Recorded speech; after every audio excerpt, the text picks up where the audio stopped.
Hey, we're the Color Guys. I'm David. And I'm George. We are excited today. George and I have, on several occasions on the podcast here, talked about electric cars, haven't we, George? Oh yeah, good and Yeah, bad yeah, experiences. good.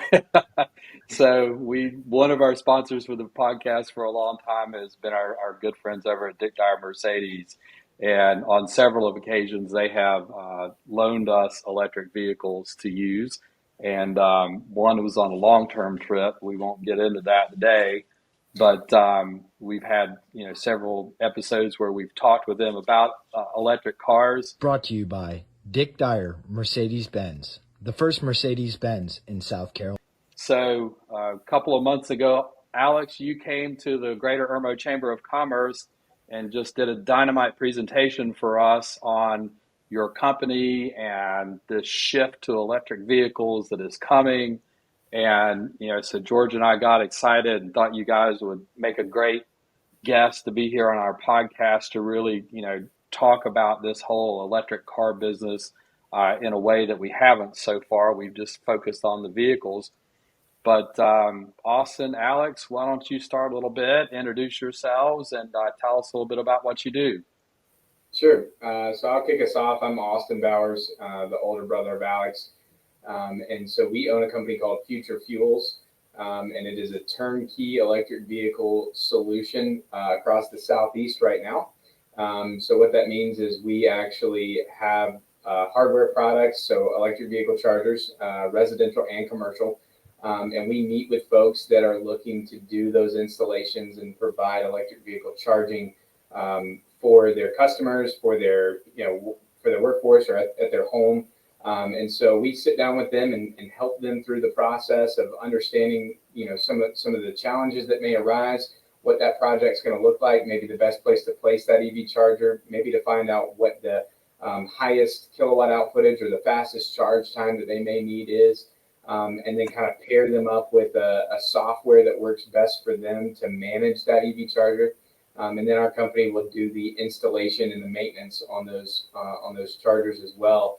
My role at the company is I'm the vice president of operations, so I run our day-to-day business along with our field technicians and installations and our sales team. So that's what I do at the company, and it's a little bit of overview of what our company does, and I'll let Alex take it from here. Yeah, so younger brother here, Alex Bowers. Thank you guys for having us on today and responding to the email quickly so we could get this set up. We do appreciate that. Always excited to speak with people who are interested in the subject. But kind of following up with what Austin said, I am the Vice President of Technology and Innovation. And as David said at the beginning, I gave pretty decently linked presentation at the Irmo Chamber of Commerce regarding kind of EV for dummies, if you will.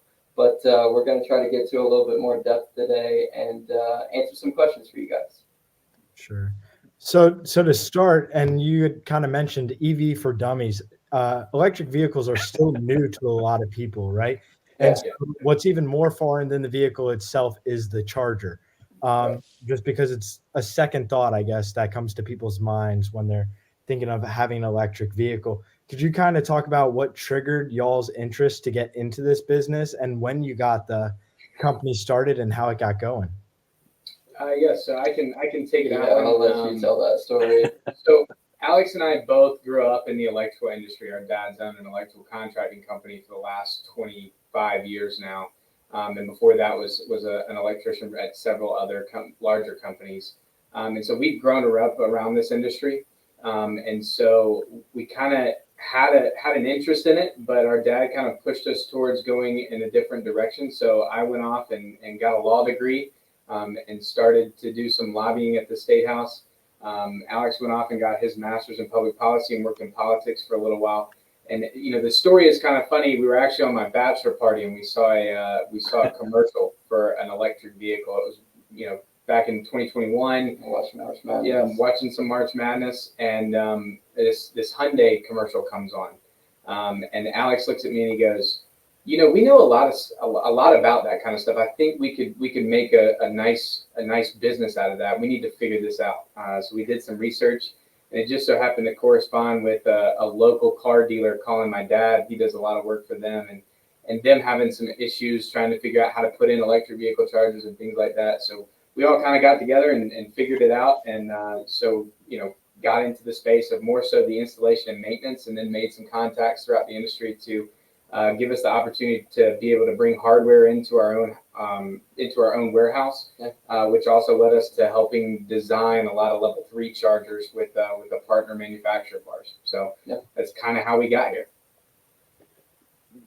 So this is kind of an amazing story because you guys are young.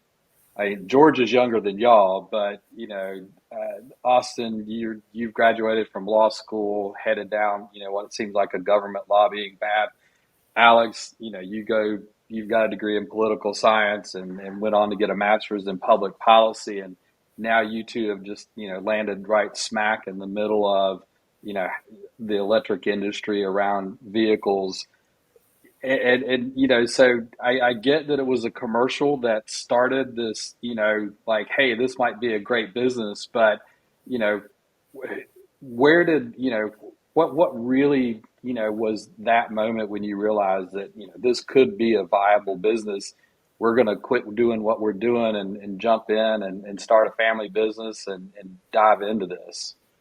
Yeah, I mean, I think the biggest thing for us is we grew up in a family business, and as you said, we did go off and do other things and experience, jobs outside of the family business. But at the end of the day, I think both of us realized, and not to make a joke of it, but we're not very good employees.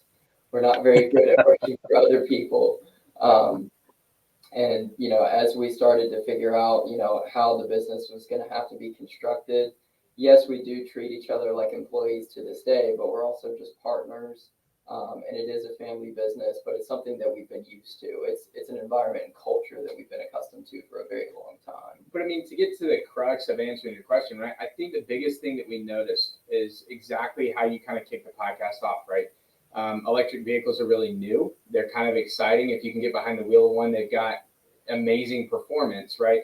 But the charging aspect of it was kind of foreign to people, and they didn't understand it. And when we get, some of our dad's old clients calling in saying, hey, we really need help with this, I think we saw an opportunity not only to, start a business, a successful business, but also look at it from the perspective of, we can help people understand this new emerging technology and maybe actually make it work for them. And that's a reward that we get to reap the benefit of, to know that, hey, we help these folks. And it's always fun to be on that front end adventure of an emerging industry that, not a whole lot of people know about. You kind of get to explore it, kind of like the Wild West, right? And I think the real realization was that first meeting that we walked into with that car dealer, and we figured out, well, we know how to do this. This is easy for us. Let us help you. And I think that's really when we kind of knew, this was going to be a real thing. It was going to be a long-term thing. Yeah. Awesome. Well, to start diving in then to the part about the charger itself, could you kind of walk us and our listeners through the different level of chargers and what difference they make in terms of the speed it charges and how it fuels the car? Yeah, absolutely. Yeah. So starting off, we'll just talk about level 1 chargers. These are typically going to be only used in residential spaces. If you want like kind of an EV for Dummies equivalent, it's effectively a trickle charger. It's not going to give you a very snappy charge. It's not going to be quick. It's one of those things that you plug it in when you get home from work at 5:30, 6 o'clock, and you may have 80, 90% if you're close to that 0% mark when you got home the next morning. But you're probably going to be on the borderline of a 100% charge in about, I'd say roughly a 12 to 14 hour span, somewhere in that range. Those are typically around 7 kilowatt hours of charge dispersed. Sometimes it can be even less. Yeah, right? it can be less, all the way down to 3. These are the chargers that look a lot like a big laptop charger, right? You plug it into the existing outlet in your wall in your home, and it does take quite a long time to charge. So. Right, and then as you go up the ladder a step, you go into level 2, which can be used residentially or commercially. And those also range from right around that 7 to 9 kilowatt range all the way up to about 20 kilowatts. And those can be used in various applications. They're going to be a lot faster than your level 1 charger. Still not as quick as your DCFCs or DCQCs, which we'll get to those in a minute. But if you're on a 0%, you're going to get to that 80% mark in probably like, roughly 6 to 8 hours, I'd say. It's a decent mark to give yourself, depending on how big your car's battery is, which is something to take into account. It's all dependent on what you drive and how long that's going to take to charge up, depending on how big the vehicle is itself.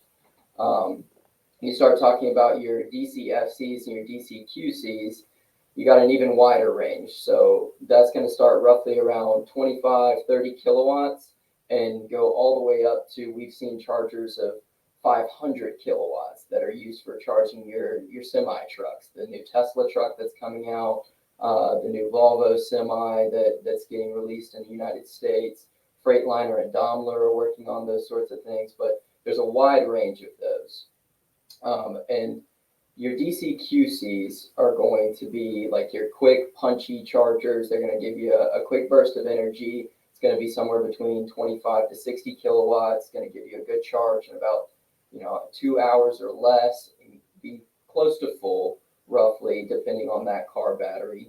But your DCFCs are going to be sub 30 minutes, sub 45 minutes, above that 60 kilowatt mark, and they're going to get you wherever you need to go, no matter what. That's why we see in these NEVI programs that are coming out across the United States, the staple charger right now for government work is a 150 kilowatt charger. That's going to get you to roughly 80 to 90% in under 30 minutes. Kind of standard for no matter what car you drive.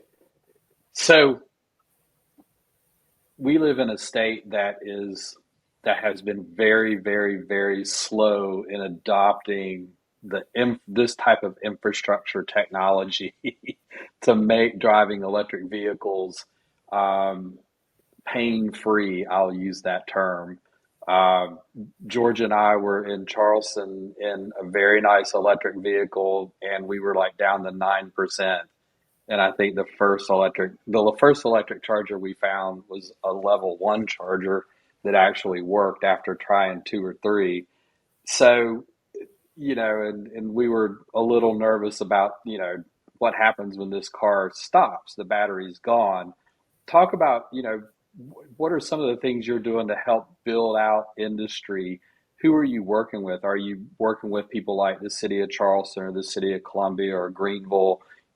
What does that, roadmap kind of look like for you guys? Yeah, so from that perspective, there's a couple of different ways that we go about it. Sure, I think, working with those municipalities is very important. We've started to work with the city of Columbia, spoken to the Green Cities Initiative, which is up there in Greenville, and trying to work with them a little bit on bolstering their infrastructure. And then again, looking into Charleston, Myrtle Beach, Pawleys Island, Hilton Head, those municipalities, but even stretching out into some of the more rural municipalities, but that have some interstate infrastructure that runs through it, like Orangeburg County. That's a good halfway point, right, between Charleston and Columbia, and 3/4 of the way or 2/3 of the way up to Greenville. So working with those municipalities, what we try to do is locate the current federal funds that are available to them and to them only, to receive some of those grants, some of those government loans that they can get at a different interest rate, to be able to help bolster the infrastructure that's there for EV cars as they start to come out and become more popular. But I do think that when you look at it from a state level, Alex mentioned what he called a NEVI site or NEVI funds. And those are going to be, your larger 150 kilowatt chargers that the federal government has given our state government and every other state in the union, money to be able to bolster our infrastructure by the interstates, to make travel a little bit easier. You guys mentioned, trying to take a road trip in one of these things is not easy, right? And a lot of that has to do with the infrastructure that's non-existent right now. So I think, a lot of those federal dollars are available to people, and they don't necessarily know it. So we try to enlighten them of those, help them through that grant process, writing that grant application and making sure that they get their funds. But the other thing that we do a little bit differently, right, is a lot of times what we're seeing is that the EV industry has become this niche industry.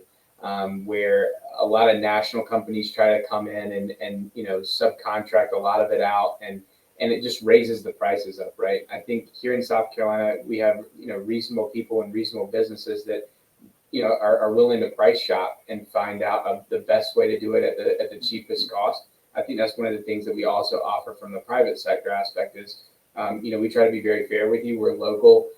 You see our faces all the time when we're doing a project with you, but we give you a very fair price. We're not up there, marking it up because it's this niche industry that everybody's just trying to figure out. We know what we're doing, so we know that we can give you that fair price and beat those national guys as well. So just a little bit of perspective from all sides of the fence.